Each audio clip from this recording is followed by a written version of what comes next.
अस्सलाम वालेकुम, this is Amar academy from online biology learning. आज बच्चों मैं इलेक्ट्रॉन माइक्रोस्कोप का टॉपिक लेके आपके सामने आया हूँ, 9th क्लास का। कल हमने जो स्टडी किया था वो लाइट माइक्रोस्कोप था। लाइट माइक्रोस्कोप की स्ट्रक्चर, उसका फंक्शन, वो हमने डिटेल में स्टडी किया था। और आज हमारे पास जो टॉपिक है वो है इलेक्ट्रॉन माइक्रोस्कोप। तो बच्चों, टॉपिक स्टार्ट करने से पहले अगर आपने मेरे चैनल को सब्सक्राइब नहीं किया तो सब्सक्राइब कर लें, बेल आइकन को दबा लें ताकि मेरा हर आने वाला जो लेसन है वो आपको बाकायदगी से मिल सके। और अगर मेरा लेसन आपको अच्छा लगे तो अपने फ्रेंड्स और फैमिली मेम्बर को शेयर करें ताकि वो भी जो है वो बायो पढ़ सकें। अच्छा बच्चों, स्टार्ट करते हैं। इलेक्ट्रॉन माइक्रोस्कोप क्या होती है? तो लाइट माइक्रोस्कोप की स्ट्रक्चर और फंक्शन के बारे में तो हमने स्टडी किया था। आज मैं आपको इलेक्ट्रॉन माइक्रोस्कोप की स्ट्रक्चर बताता हूँ। तो बच्चों, हम स्टार्ट करने से पहले मैं आपको बता देता हूँ कि ये एक माइक्रोस्कोप है। ये इतनी बड़ी माइक्रोस्कोप है और ये माइक्रोस्कोप क्या लिखी है? TEM। TEM का मतलब है ये जो इलेक्ट्रॉन माइक्रोस्कोप होती है ये दो किस्म की होती है। एक को हम कहते हैं ट्रांसमिशन इलेक्ट्रॉन माइक्रोस्कोप और दूसरी को हम कहते हैं स्कैनिंग इलेक्ट्रॉन माइक्रोस्कोप। अब ट्रांसमिशन और स्कैनिंग इलेक्ट्रॉन माइक्रोस्कोप में क्या फ़र्क है वो हम जब स्टडी करेंगे तब आपको बताएंगे। मैं थोड़ा सा आपको ये बताना चाह रहा था कि ये काम कैसे करती है। ये इतनी बड़ी, एक रूम जितनी बड़ी ये माइक्रोस्कोप होती है और ये बहुत जदीद होती है। इसमें बीम ऑफ इलेक्ट्रॉन जो है वो पास की जाती है इसकी ट्यूब में से। स्पेसिमेन को एक जो स्पेसिमेन जो स्लाइड होती है उसको हम वैक्यूम में रखते हैं और इसको ऑन कर देते हैं। अब ये होता है कि वो जो वैक्यूम के अंदर स्पेसिमेन होता है वो एक बड़ी स्क्रीन होती हैं LED की, वहाँ पे हमें नज़र आ जाती है कि आप क्या चीज़ देख रहे हो और वो क्या चीज़ है। तो ये ट्रांसमिशन इलेक्ट्रॉन माइक्रोस्कोप है। इससे एक तस्वीर ली गई है, जैसे कि ये एक तस्वीर है राइट साइड पे, और ये एनिमल सेल है। ये एनिमल सेल की जो तस्वीर है वो इसके थ्रू ली गई है। ये है हमारे पास एक एनिमल सेल, ठीक है, जो कि ट्रांसमिशन इलेक्ट्रॉन माइक्रोस्कोप से ली गई है। इस तरह एक और माइक्रोस्कोप है जिसको हम कहते हैं स्कैनिंग इलेक्ट्रॉन माइक्रोस्कोप, वो ये भी है। ये स्कैनिंग इलेक्ट्रॉन माइक्रोस्कोप है और इसमें भी ये है कि ये देखिए दो स्क्रीन, यहाँ पे भी हम वैक्यूम के अंदर स्पेसिमेन को रखते हैं और रखने के बाद फिर हम उसका जो रिजल्ट है वो स्क्रीन के ऊपर देख सकते हैं। यहाँ पे स्कैनिंग इलेक्ट्रॉन माइक्रोस्कोप के जरिए जो लिया गया है वो मॉस्किटो हेड है, यानी कि मच्छर का जो हेड है, सर है, उसको ये स्कैनिंग इलेक्ट्रॉन माइक्रोस्कोप से अगर देखा जाए तो हमें कुछ इस तरह का नजर आता है। ये तो ये स्कैनिंग इलेक्ट्रॉन माइक्रोस्कोप है। अब इनमें transmission electron microscope, scanning electron microscope में क्या फ़र्क है वो अभी मैं आपको ज़रा रीड आउट करके बता देता हूँ कि वो क्या फ़र्क है। तो इसको हम स्टार्ट करते हैं। ये यहाँ पे इलेक्ट्रॉन माइक्रोस्कोप लिखा हुआ है, तो वो कह रहा है कि it is the most advanced form of microscope. ये माइक्रोस्कोप की एडवांस फॉर्म है, यानी कि एडवांस शक्ल है, ये टेक्निक्स है। अभी इससे अच्छी माइक्रोस्कोप भी हमारे पास नहीं है, ठीक है। इन इलेक्ट्रॉन माइक्रोस्कोप EM इसको हम कहते हैं। Object and lenses are place in the vacuum. मैंने आपको पहले ही बताया था कि वैक्यूम के अंदर हम रखते हैं। कहते हैं हमने उस चीज़ को जिसको देखना हो, या लेंसेज जो होते हैं हम वैक्यूम यानी कि खला में रखते हैं। वैक्यूम एक ऐसी जगह होती है जहाँ पे हवा नहीं होती, चैम्बर में रखते हैं एंड उस फिर इसको ऑन कर देते हैं। बीम ऑफ इलेक्ट्रॉन्स जो है वो इसमें से पास करती हैं, बीम ऑफ इलेक्ट्रॉन्स, और पास करने के बाद वो इस चीज़ को डिटेल में जो है वो शो कर देती है फोटोग्राफिक फिल्म के ऊपर। फोटोग्राफिक फिल्म क्या होती है? फोटोग्राफिक फिल्म बच्चों वो स्क्रीन होती है जिसके ऊपर आपको इसका जो रिजल्ट है स्पेसिमेन का वो शो हो रहा होता है। Electron pass through the, electron इसमें से पास करते हैं। वो इलेक्ट्रॉन क्या करते हैं, फिर रिफ्लेक्टेड होते हैं। रिफ्लेक्टेड होके उस चीज़ का इमेज जो है वो हमें दे देते हैं फोटोग्राफिक फिल्म के ऊपर। इलेक्ट्रोमैग्नेटिक लेंसेज, इसमें जो लेंस यूज़ किया जाता है वो इलेक्ट्रोमैग्नेटिक है। इलेक्ट्रोमैग्नेटिक, ठीक है, यानी कि इलेक्ट्रॉन्स और मैग्नेटिक इसमें जो ना वो पावर होती है। लेंसेज इन लार्जेस, ये क्या करते हैं लेंसेज, ये तस्वीर को बड़ा कर देते हैं लेंसेज और उसको फोकस कर देते हैं एक स्क्रीन के ऊपर, और उस स्क्रीन को हम नाम देते हैं फोटोग्राफिक फिल्म। यहाँ पे मैं बच्चों एक बात आपको बताना चाहता हूँ कि जब हमने लाइट माइक्रोस्कोप को स्टडी किया था तो मैंने आपको कहा था आई पीस, यानी कि लाइट गुजरती आई पीस में पड़ती है और आई पीस के थ्रू हम उस स्पेसिमेन को या उस चीज़ को हम देख सकते हैं। यहाँ पे बच्चों आई पीस तो नहीं है, लेकिन यहाँ पे क्या है, यहाँ पे ये है कि फोटोग्राफिक फिल्म स्क्रीन के ऊपर ही आपको जो रिजल्ट है वो शो हो जाएगा। आगे कह रहे हैं electron microscope has much higher resolving power. इसकी जो रिजॉल्विंग पावर है वो इलेक्ट्रॉन माइक्रोस्कोप से बहुत ज़्यादा है देन लाइट माइक्रोस्कोप। कितनी ज़्यादा वो आगे बता रहा है। The most modern electron microscope, जो मॉडर्न इलेक्ट्रॉन माइक्रोस्कोप है वो कितनी छोटी चीज़ को दिखा सकती है, इतनी छोटी चीज़ को 0.2 नैनोमीटर, 0.2 नैनोमीटर को दिखा सकती है। अब 1 नैनोमीटर क्या होता है? 1 नैनोमीटर जो है वो 1/1000 मिलीमीटर के बराबर होता है। मतलब ये है कि अगर आप 1 मिलीमीटर, आपने आपको कहा था स्केल के ऊपर मिलीमीटर बना होता है, आप 1 मिलीमीटर को देखिएगा, 1 मिलीमीटर को अगर आप 10 लाख हिस्से उसके कर दें, 10 लाख, जी 10 लाख, अगर आप उसके 10 लाख हिस्से करेंगे, उसके पार्ट्स करेंगे, उसमें से जो एक पार्ट होगा वो क्या होगा, वो उसका 1 नैनोमीटर होगा। तो आप खुद ही अंदाज़ा लगा लें कि वो कितना छोटा होगा, नैनोमीटर। तो ये आपने याद रखना है। जो इलेक्ट्रो माइक्रोस्कोप थी, जो लाइट माइक्रोस्कोप थी, लाइट माइक्रोस्कोप की जो रिजॉल्विंग पावर थी वो 0.2 कितनी थी, माइक्रोमीटर। और माइक्रोमीटर किसके इक्वल होता है, 1/1000 के। और ये किसके इक्वल है, ये 1/10 लाख, यानी कि 10 लाख मिलीमीटर के, इसके बराबर होता है। तो इसका मतलब क्या है वो मैंने आपको बता दिया है कि मैंने अगर मिलीमीटर के 10 लाख हिस्से किए जाए, उसमें से जो एक हिस्सा होगा उसको भी ये डिटेल में शो करके दिखा सकती है। It is the 1000-fold improvement over light microscope. जी, यहाँ पे कहना है कि ये जो लाइट माइक्रोस्कोप से 1000 गुना बेहतर है, 1000-fold, 1000 गुना इम्प्रूवमेंट इसकी बेहतर है उससे। Electro microscope can magnify object about 250 times. जी, ये किसी भी इलेक्ट्रो माइक्रोस्कोप किसी चीज़ को 2,50,000 टाइम, यानी कि 2,50,000 गुना बड़ा करके दिखा सकती है। तो लाइट माइक्रोस्कोप की कितनी थी, वो 1500x, यानी कि 1500 गुना बड़ा करके दिखा सकती थी। ये 2,50,000 गुना बड़ा करके दिखा सकती है किसी चीज़ को।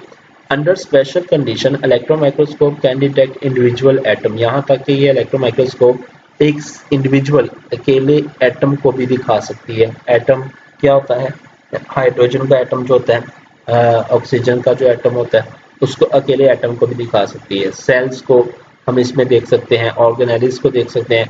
जैसे अभी मैंने आपको ट्रांसमिशन इलेक्ट्रो माइक्रोस्कोप दिखाई थी, तो ट्रांसमिशन इलेक्ट्रो माइक्रोस्कोप में ये सेल्स की जो डायग्राम है ये आपको इस ट्रांसमिशन इलेक्ट्रो माइक्रोस्कोप के थ्रू ली गई है, ठीक है।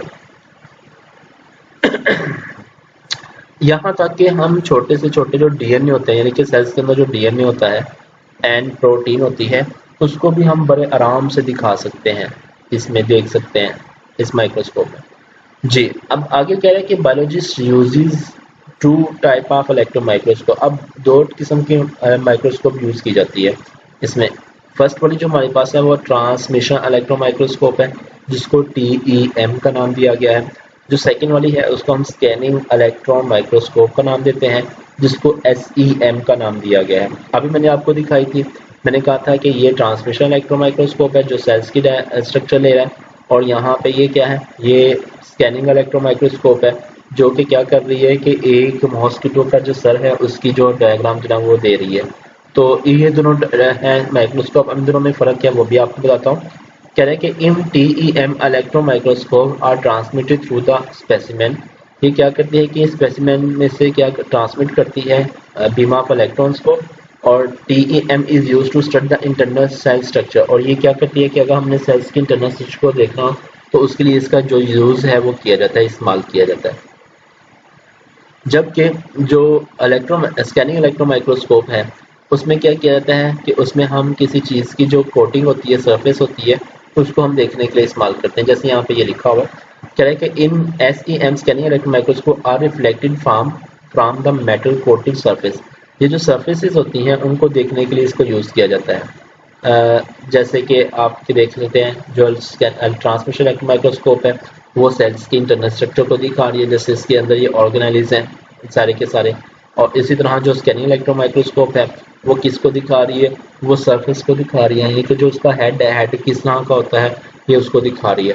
तो सिंपल जुबान में मैं ये कह सकता हूँ, मैं आपको जब समझा देता हूँ, बता देता हूँ कि अगर आपने इंटरनल स्ट्रक्चर को स्टडी करना हो किसी भी छोटी चीज़ का, तो उसके लिए ट्रांसमिशन इलेक्ट्रो माइक्रोस्कोप जो है वो बेटर है। और अगर आप किसी चीज़ की सरफेस को यूज़ करना है, जैसे अगर एक सेल है तो सेल की इंटरनल स्ट्रक्चर को देखेंगे, जिसमें माइटोकॉन्ड्रिया आ जाता है, सेल न्यूक्लियस आ जाता है, एंडोप्लाज्मिक रेटिकुलम आ जाता है, ये सारे ऑर्गेनेल्स हैं जो सेल्स के अंदर पाए जाते हैं। अगर इनको देखना है तो इनको देखने के लिए ट्रांसमिशन इलेक्ट्रो माइक्रोस्कोप यूज़ करना पड़ेगी। इसी तरह अगर आप ये चाहते हो कि जो सेल है, सेल की जो बैरियर वाली सतह है जिसको हम कहते हैं सेल मेम्ब्रेन, सेल मेम्ब्रेन की स्ट्रक्चर को अगर आप देखना चाहते हो, सरफेस को आप देखना चाहते हो, तो उसके लिए यहाँ आप स्कैनिंग इलेक्ट्रॉन माइक्रोस्कोप का इस्तेमाल करेंगे। तो यही बच्चों इन दोनों में फ़र्क था। इंटरनल स्ट्रक्चर के लिए ट्रांसमिशन इलेक्ट्रॉन माइक्रोस्कोप है और सरफेसेस के लिए स्कैनिंग इलेक्ट्रॉन माइक्रोस्कोप है। तो ये आपने ज़रूर याद रखना है। ये था हमारे पास इलेक्ट्रॉन माइक्रोस्कोप, जो कि आज का हमारा टॉपिक था। अच्छा, यहाँ पे एक बॉक्स दिया गया है, इस बॉक्स में क्या कह रहा है वो हम पढ़ते हैं। इस बॉक्स में ये कहा जा रहा है कि electron microscope EM has revolutionized the study of the cell and organelles, but it cannot be used to study the processes of life. Electron microscope अगरचे बहुत एडवांस है और ये हमें क्या करती है, सेल्स की, ऑर्गेनेल्स की जो स्ट्रक्चर्स होती है वो भी हमें समझा देती है, लेकिन ये लाइफ के प्रोसेसेस को नहीं बता सकती। लाइफ प्रोसेसेस कौन से, अभी आगे चलते हैं। क्यों नहीं बता सकती? Because the specimen must be held in the vacuum chamber.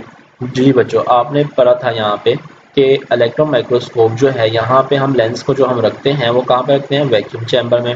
और वैक्यूम चैम्बर क्या होता है? वैक्यूम चैम्बर वो जगह होती है जहाँ पे हवा मौजूद नहीं होती। तो जहाँ पे हवा ना हो तो वहाँ पे लाइफ हो सकती है? नहीं, वहाँ पे लाइफ नहीं हो सकती।